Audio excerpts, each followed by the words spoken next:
23 février. Saint-Pierre d'Amiens.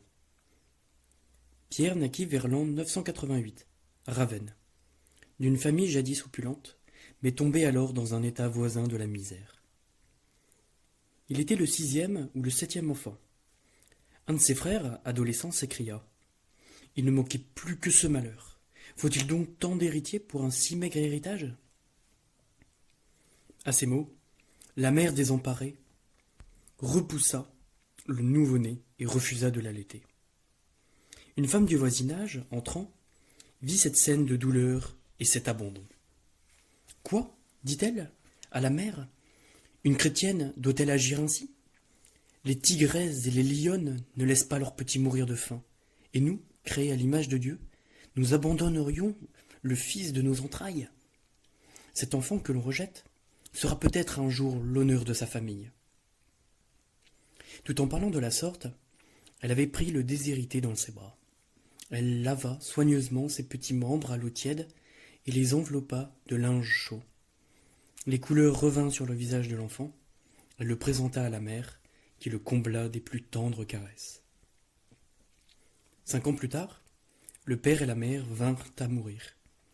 Pierre se trouva à la merci du frère dénaturé qui avait si cruellement accueilli sa naissance. Il fut traité par lui avec une révoltante barbarie. Il gardait les pourceaux, n'avait pour nourriture qu'un morceau de pain noir, et couchait dans les étables. Cependant, un autre de ses frères, l'aîné, nommé Damien, qui était engagé depuis longtemps dans les ordres, fut élevé à la dignité d'archiprêtre de Ravenne. Il prit avec lui le jeune Pierre, et se chargea de son éducation. Celui-ci, par reconnaissance, s'appela depuis Pierre Damien, ajoutant à son nom celui de son bienfaiteur. Son frère, selon la nature, son père, dans l'ordre de la grâce. Pierre étudia à Ravenne, à Faenza, à Parme. Il fit de tels progrès dans la jurisprudence et dans l'art oratoire qu'il fut bientôt lui-même en état de les enseigner. Mais dès qu'il vit venir la réputation, la richesse, les honneurs, il se dit: « À quoi bon m'attacher à des biens qui passent, puisque je dois un jour les quitter ? Pourquoi n'en ferais-je pas dès maintenant à Dieu le sacrifice ? Abandonnons donc tout ce qu'il possédait à la famille qui avait maudit sa naissance et avait voulu le déshériter. Il entra dans le monastère de Font-Avellan, où sa régularité, sa ferveur, ses austérités le firent bientôt élever à la dignité d'abbé. Il composa sur le droit ecclésiastique et sur la spiritualité divers écrits. On le retrouve, avec la pure latinité de Lactance, quelque chose de la vigueur de saint Jérôme et la teinte mélancolique de Salvien. Après 12 années de résistance opiniâtre, il dut céder à un ordre formel du pape Étienne X, qui le créa cardinal évêque d'Ostie en 1057. Le saint homme se dévoua sans réserve au devoir de sa nouvelle dignité. Il illustra la pourpre par son zèle pour le salut des âmes, par ses prédications pleines de doctrine, d'onction et d'éloquence, par sa charité envers les pauvres, qu'il pourvoyait de nourriture et de vêtements, et envers les malades, qu'il visitait, recueillait et consolait dans les hôpitaux. Par ses austérités, jeûnant presque tous les jours au pain et à l'eau, couchant sur de simples planches et pratiquant beaucoup d'autres mortifications. Il propagea le jeûne du vendredi pour honorer le crucifixion de notre Seigneur, l'office de la bienheureuse Vierge Marie et le culte du samedi en son honneur.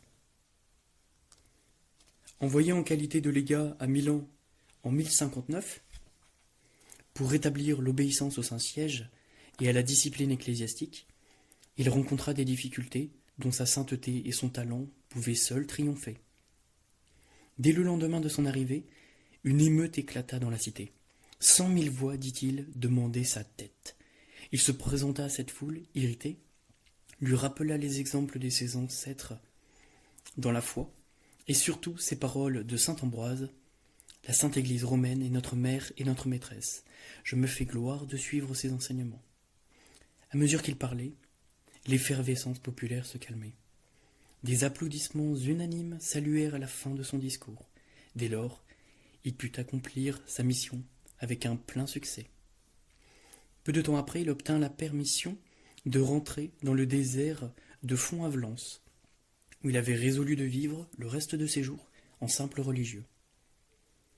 Mais il lui fallut en sortir encore 3 fois pour aller, comme légat, en France, en 1063, où il fixa la juridiction de quelques évêques et jugea certaines causes ecclésiastiques, en Germanie, où il s'opposa au divorce de l'empereur Henri IV, qui finit par céder à ses remontrances.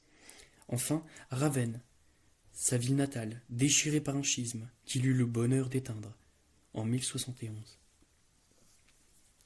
Épuisé par la fatigue de ce dernier voyage, et par les austérités, il mourut à Faenza, le 23 février 1072. Le pape Léon XII a donné à Saint-Pierre d'Amiens le titre de docteur de l'Église.